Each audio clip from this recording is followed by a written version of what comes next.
इस रिजल्ट को काउंट करते हैं और इसको एक अलग लुक में बदलते हैं।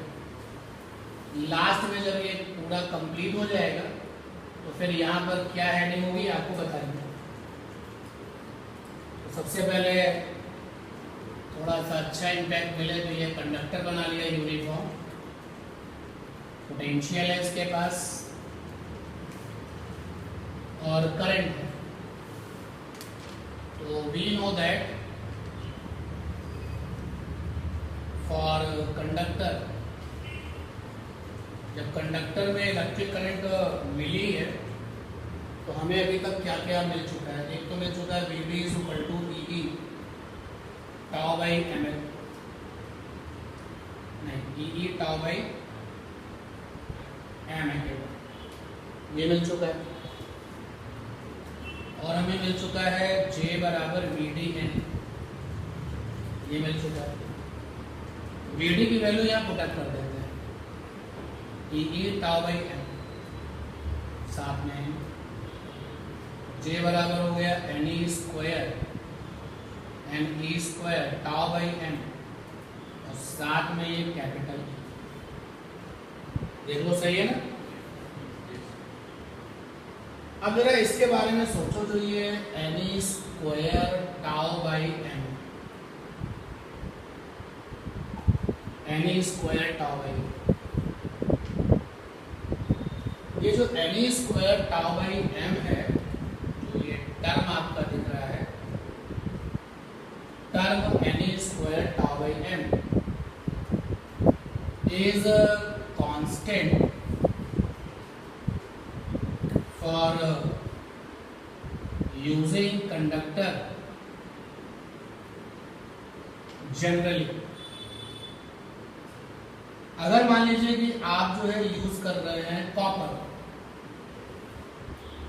अगर आप यूज कर रहे हैं कॉपर तो कॉपर में जो स्मॉल एन होता है फ्री इलेक्ट्रॉन डेंसिटी जो है वही है, तो बदल नहीं सकते। और ई फॉर इलेक्ट्रॉन का चार्ज तो बदल नहीं सकते, एम फॉर इलेक्ट्रॉन का मास तुम बदल नहीं सकते, और रिलैक्सेशन टाइम में टेम्परेचर को बदल सकते थे, तो जनरली मैंने कह दिया। तो अगर आप टेम्परेचर बदलने के बारे में ना सोचें तो फिर ये पूरा का पूरा टर्म जनरल वे में क्या है, कांस्टेंट। अगर मेरे पास में जो है एल्यूमिनियम है तो एल्यूमिनियम में एन अलग होगा, इलेक्ट्रॉन का मास तो यही होगा, और रिलैक्सेशन टाइम जो मैंने बताया 10⁻⁻14 सेकेंड, ये किसके लिए है, सिल्वर के लिए। बाकी लोगों के लिए क्या होता है, इसी को थोड़ा सा कम होता है, थोड़ा बहुत ज़्यादा होता है। जो चीज़ हम सिल्वर के करस्पॉन्डिंग बताएंगे बाकी लोगों के लिए उससे थोड़ा बहुत कम, उससे थोड़ा बहुत ज़्यादा, ठीक है ना। तो यहाँ पर जो है ये टर्म है ये कांस्टेंट है for the using conductor generally, और इस टर्म को n e square tau by m, इस कांस्टेंट को नाम दिया गया है सिग्मा, और इसको कहा गया इज कॉल्ड कंडक्टिविटी। तो इस सिग्मा बराबर है n e square tau by m. Conductivity नाम लेने के पीछे भी लॉजिक आपका है, अगर एन ज्यादा होगा तो कंडक्टिविटी बढ़ जाएगी। भाई इलेक्ट्रॉन फ्लो कर रहे हैं और हमारे पास 10,000 इलेक्ट्रॉन है तो वही केवल करंट बनाएंगे, और 10 लाख है तो 10 लाख इन्वॉल्व हो जाएंगे। तो एन के बढ़ने से कंडक्टिविटी क्या होगी, बढ़ेगी। तो ये सबसे इंपॉर्टेंट बात जो है वो ये कि ये जो सिग्मा का जो रिजल्ट है ये ओरिजिनल है। ये जो रिजल्ट बोर्ड पर सिग्मा के बारे में आ रहा है, कंडक्टिविटी के बारे में आ रहा है, ये इसका ओरिजिनल रिजल्ट है। सिग्मा बराबर n e square tau by m, this is original formula for sigma. इसलिए थ्योरी की प्रॉब्लम्स के लिए आंसर यहां से लेना, नहीं तो फिर आपको जो दिखेगा वैसा होता नहीं है। देखो क्या होने वाला, सुनो। अब आपने सिग्मा को यहां रख दिया, जे बराबर सिग्मा, तो किसी ने सिग्मा बराबर क्या कर दिया, जे बाई ई। अब क्वेश्चन तुम्हारे सामने खड़ा किया कि जे को दुगना करने से सिग्मा क्या हो जाएगा, तुमने बोला दुगना हो जाएगा। सिग्मा का ओरिजिनल क्या है ये, और क्या इस फार्मूले में कहीं जे आ रहा है? सिग्मा को जे से मतलब नहीं है। क्या इस फार्मूले में ई आ रहा है? बोलो। तो सिग्मा को ना तो ई से मतलब है ना जे से मतलब है। बोलो यार। तो सिग्मा को किससे मतलब है? सिग्मा को मटेरियल प्रॉपर्टी से मतलब है। तुम्हारे पास कॉपर, तुम्हारे पास एल्यूमिनियम, तुम्हारे पास सिल्वर, तुम्हारे पास कोई और मेटल, तो मटेरियल अलग तो छोटा एन अलग, और छोटा एन अलग तो सिग्मा भी क्या होगा? अलग। और करस्पॉन्डिंग जो आपके टाइम है रिलैक्सेशन वाले वो भी अलग, सिग्मा क्या होगा? अलग। टेम्परेचर से मतलब है सिग्मा को, क्योंकि टेम्परेचर के साथ ये बदल नहीं सकता, मास तो बदलेगा नहीं और ई बदलेगा नहीं, एन बदलेगा नहीं, केवल कौन बदलेगा? टाउ। तो सिग्मा को टेम्परेचर से मतलब है। इसलिए बहुत ध्यान से इस बात को सुन लो और प्रैक्टिकल में अपने लिए जो है फॉलो कर लो। कंडक्टिविटी से जुड़ा हुआ कोई भी थ्योरेटिकल टाइप क्वेश्चन है तो आप आंसर यहां से मांगना। समवन सेज कि if we increase the length of the conductor then what happen about the sigma, तो सिग्मा में कहीं लेंथ आ रहा है? नहीं। And that is why sigma के सारे आंसर यही से लेंगे। तो ये आपका हो गया सिग्मा की कहानी। और सिग्मा का जो उल्टा है, कंडक्टिविटी का जो उल्टा है वो क्या बनेगा? रेजिस्टिविटी। कंडक्टिविटी मतलब चलाने वाला, मोशन में सपोर्ट करने वाला, तो इसका उल्टा क्या होगा? रोकने वाला। And that is why sigma का जो उल्टा है वो बन जाएगा रेजिस्टिविटी। तो रेजिस्टिविटी, रेजिस्टिविटी को हम रो से लिखेंगे और इसका एक और भी नाम है स्पेसिफिक रेजिस्टेंस। और मैं ये बात आपको बता रहा हूँ लेकिन लिखाऊंगा नहीं। कंडक्टिविटी का उल्टा क्या होता है? रेजिस्टिविटी। नाम से क्लियर है। तो 1 सिग्मा। अब सिग्मा देखो, सिग्मा में छिपा हुआ है n square tau by m, तो एम ऊपर आ गया। अब देखिए टेम्परेचर बढ़ाने से कंडक्टिविटी कम होगी ना? क्यों होगी कंडक्टिविटी कम? टेम्परेचर बढ़ाओगे तो रिलैक्सेशन टाइम क्या हो जाएगा? घट जाएगा। रिलैक्सेशन टाइम घट जाएगा तो टक्करें बढ़ जाएंगे, टक्करें बढ़ जाएंगे तो रुकावटें बढ़ जाएंगे। तो मूवमेंट में यानी कि कंडक्टिविटी में क्या होगा? नुकसान। रेजिस्टिविटी में क्या होगा? फायदा। देखो यहाँ से यहाँ टाउ नीचे आ गया, अब टाउ के साथ 1 टेम्परेचर लाओगे तो टेम्परेचर इसके साथ कैसा होगा? प्रोपोर्शनल। ठीक है, क्लियर ये बात? ये जो रिजल्ट आप देख पा रहे हो जे बराबर सिग्मा ई।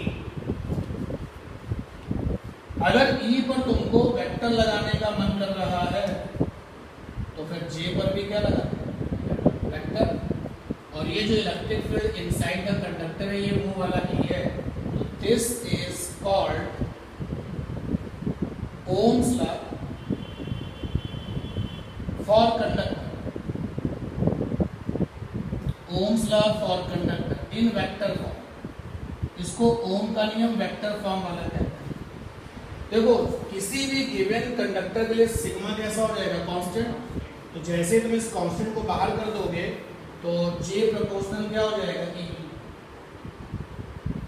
तो जब जे प्रोपोर्शनल ई हो जाएगा, जैसे जैसे ई बढ़ाते जाओगे वैसे वैसे करंट डेंसिटी बढ़ती जाएगी। अब दो लोगों के बीच में अगर प्रोपोर्शन होता है तो ग्राफ कैसा होता है? जैसा मैंने बनाया है, ठीक है ना? अब इस ग्राफ की अगर स्लोप निकालने का मन हो, ध्यान देना, स्लोप क्या बोलेंगे? Slope of J E graph, क्योंकि उसका नाम पहले लिया जाता है, इसको कहाँ ले जाते हैं? Y axis. तो slope of J E graph, तो स्लोप निकालने का तरीका क्या है? वाई एक्सिस की वैल्यू और अपॉन एक्स एक्सिस की वैल्यू। वाई एक्सिस की वैल्यू यानी क्या? जे, अपॉन एक्स एक्सिस की वैल्यू यानी क्या? ई। और देखो जे अपॉन ई क्या? सिग्मा। तो यहाँ पर आ गया सिग्मा। तो आपको ये पता होना चाहिए current density versus electric field का जो ग्राफ होता है उसका जो स्लोप होता है वो क्या बताता है? सिग्मा। ज्यादा स्लोप ज्यादा सिग्मा, कम स्लोप कम सिग्मा। जैसे कि दो कंडक्टर के लिए ग्राफ तैयार किया गया, जे वर्सेस ई वर्सेस जे। किसी कंडक्टर के लिए ये ग्राफ था, किसी दूसरे कंडक्टर के लिए ये ग्राफ था। कहा गया बताओ किसकी कंडक्टिविटी ज्यादा है? ज्यादा मतलब किसका? ए की कंडक्टिविटी ज्यादा है, बी की कंडक्टिविटी। तो एक रिजल्ट और आया यहाँ पर कि J बराबर सिग्मा ए में सिग्मा आपका किसी भी मटेरियल कंडक्टर के लिए जनरली कांस्टेंट है, तो सिग्मा हो गया कांस्टेंट, J और E कैसे हो गए? Directly proportional. मतलब दो लोगों के बीच में प्रोपोर्शनलिटी रहती है तो ग्राफ सीधी लाइन बनती है, और J और E का ग्राफ जो है वो क्या बन गया? कंडक्टिविटी। और जरा बगल में देखें, चेंजेस करते हैं, यहाँ पर J और यहाँ पर E। तो अब अगर मैं देखो मिलेगी तो लाइन सीधी, क्योंकि दोनों लोग कैसे हैं? प्रोपोर्शनल। अब जरा देखना स्लोप ऑफ, पहले y एक्सिस का नाम कौन है? E, फिर x एक्सिस का नाम J, slope of EJ graph. तो अब की बार क्या होगा? E बाई J, सिग्मा का उल्टा हो जाएगा, सिग्मा का उल्टा क्या हो जाएगा? रेजिस्टिविटी। मैं इसको रब कर दे रहा हूँ, J बाई E सिग्मा बना, सीधे लिखता हूँ यहाँ पे सिग्मा, तो यहाँ पे क्या लिखता हूँ? ठीक है। Ohm's law for conductor in vector form क्या कहता है, ये आपको आखिरी में पता चल गया। For a given conductor current density always directly proportional to the electric field inside the conductor. ठीक है ना? For a given conductor, suppose कर लो कि मैंने आपको एक कंडक्टर दिया जिसकी ये वाली डायमेंशन जो थी वो 10 सेंटीमीटर थी और जो एरिया था वो 50 यूनिट था। अब मैंने बैटरी लगा के आपको दे दी, तो कंडक्टर नहीं बदलना, आप बैटरी बदलो। पहले 10 वोल्ट की बैटरी, फिर 50 वोल्ट की बैटरी, फिर 60 वोल्ट की बैटरी। ई बदल रहे हो ना, ई बदल रहे हो तो इसमें डेंसिटी, करंट डेंसिटी क्या हो जाएगी? चेंज हो जाएगी। तो इस नोट का हेडिंग समझ में आया क्या है? Ohm's law in vector form. Heading डालो, Ohm's law in vector form. Ohm's law in vector form. Ohm's law in vector form लिख लो इसको। For a given conductor, for a given conductor,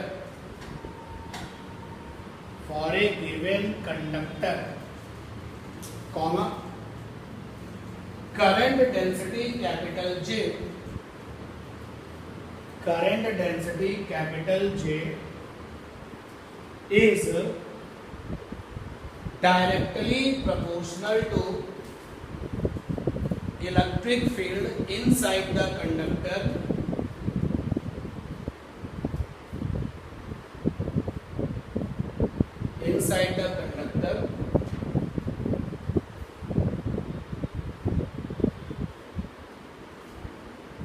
bracket में capital E, current density capital J is directly proportional to the electric field inside the conductor, bracket में capital E, under constant circumstances.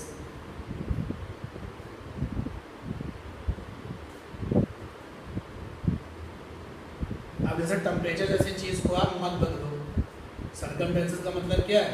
Temperature जैसी चीज को मत बदलो। अगर आपको material copper दिया है तो मटेरियल मत बदलो। तो ये सर्कमटेंसेस अगर आप सेम रखते हो तो फिर इलेक्ट्रिक फील्ड और डेंसिटी आपस में कैसे डायरेक्टली प्रोपोर्शनल। अगर वो मांगते हैं कि प्रूव करो, तो ये आपके सामने प्रूफ है। जब आप इसका प्रूव करोगे तो एक्स्ट्रा बेनिफिट किसका होगा? ठीक है, यहाँ से स्टार्ट करिए प्रूफ। और इसी प्रूफ में आप पहली बार कंडक्टिविटी को देखते हो। कंडक्टिविटी का जस्ट रेसिप्रोकल रेजिस्टिविटी होना चाहिए। कंडक्टिविटी जो हेल्प करता है फ्लो में वो कंडक्टिविटी है, और जो रोके वो रेजिस्टिविटी है। दोनों के दोनों लोग, चाहे कंडक्टिविटी हो या रेजिस्टिविटी हो, मटेरियल प्रॉपर्टी पे डिपेंड करते हैं।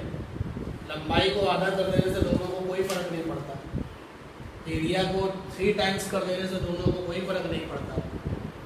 मटेरियल बदल दोगे दोनों को फर्क पड़ता है, टेम्परेचर बदल दोगे, सर्कमटेंसेस बदल दोगे तो भी फर्क पड़ जाएगा। अब जानते हैं कि scalar form of Ohm's law क्या है? Scalar form of Ohm's law,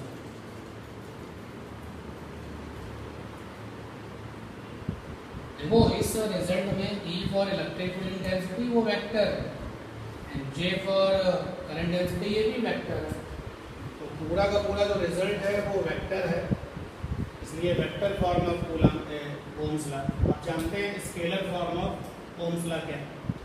तो कंडक्टर बना हुआ है, इलेक्ट्रिक फील्ड इसके पास है, एरिया A है और ये वाली डायमेंशन L है।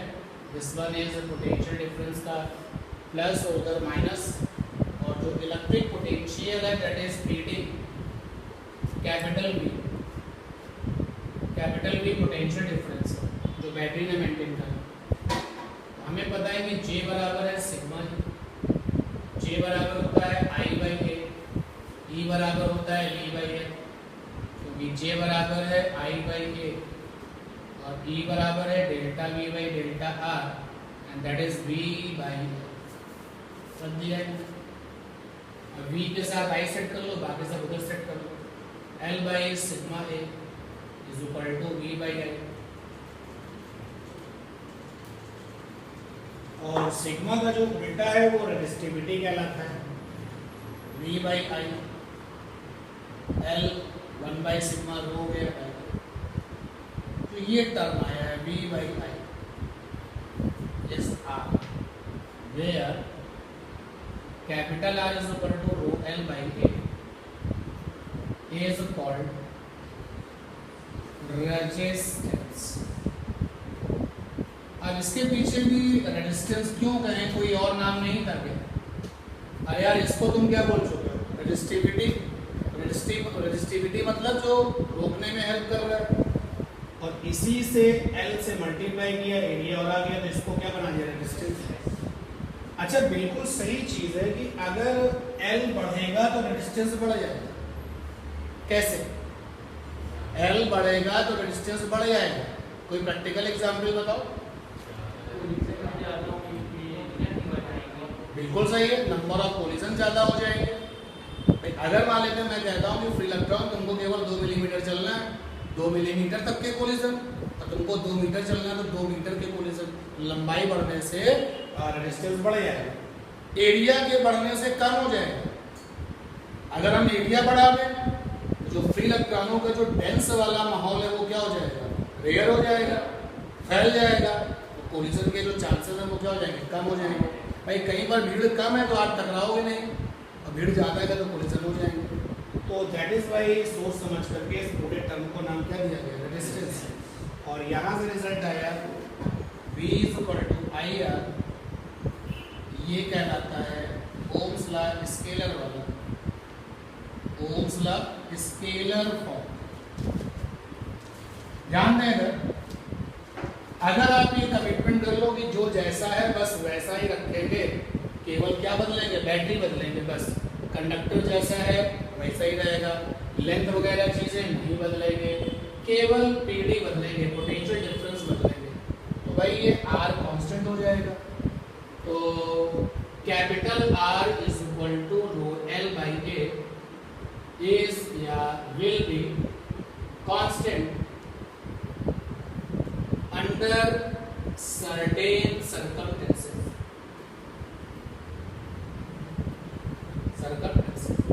अब वो circumstances यहाँ से निकलवा लेंगे, जैसे टेम्परेचर नहीं बदलना, वो बदल जाएगा, नहीं तो वो मत बदलो। L तुम वायर को मोड़ सकते हो, नहीं मोड़ो, ठीक है ना, तुम खींच सकते हो, मत खींचो। तो अगर आपने अंडर सर्कमस्टेंसेस इसको नहीं बदला तो ये R क्या हो जाएगा? Constant. R is equal to rho L by A will be constant under certain circumstances। उस सिचुएशन में V और I कैसे होंगे? होंगे। अगर आप इनका ग्राफ बनाओगे तो लाइन कैसे मिलेगी? स्लोप निकालोगे, क्या पहले पढ़ोगे? Slope of V I graph. ऊपर क्या आएगा? V, नीचे क्या आएगा? I, तो क्या बन जाएगा? रेजिस्टेंस। और अगर आप IV का ग्राफ बनाओगे तो मिलेगी तो सीधी लाइन, ये प्रोपोर्शनल है। अब इसका जो स्लोप निकालोगे तो स्लोप ऑफ IV ग्राफ, ऊपर होगा I, नीचे क्या होगा? V। V upon I R है तो I अपॉन V क्या बनेगा? 1 बाई R। यहाँ पे आ गया 1 बाई R। रेजिस्टेंस का उल्टा है, रेजिस्टेंस का उल्टा क्या कहलाता है? कैपेसिटेंस। कंडक्टेंस, तो रेजिस्टेंस का उल्टा वो क्या कहलाता है? कंडक्टेंस। रेजिस्टिविटी का उल्टा कहलाता है कंडक्टिविटी। कंडक्टिविटी का उल्टा क्या कहलाता है? रेजिस्टिविटी। रेजिस्टेंस का उल्टा क्या कहलाता है? Conductance. 1/R is equal to capital G called conductance.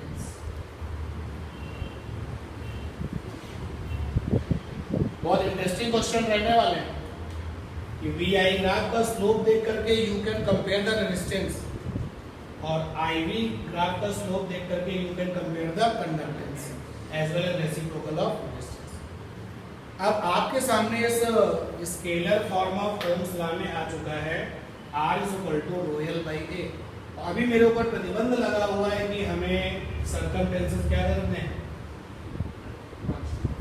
Very be constant under certain circumstances. अभी मुझे फाउंडेशन लगी कि मुझे सब कुछ क्या रखना है? कांस्टेंट। नेक्स्ट वाली क्लास में हम अब सब बदलेंगे, हम टेम्परेचर भी बदलेंगे, हम लेंथ भी बदलेंगे, हम एरिया भी बदलेंगे, हम मास भी बदलेंगे और देखेंगे इन सबको बदलने से डिस्टेंस पर क्या फर्क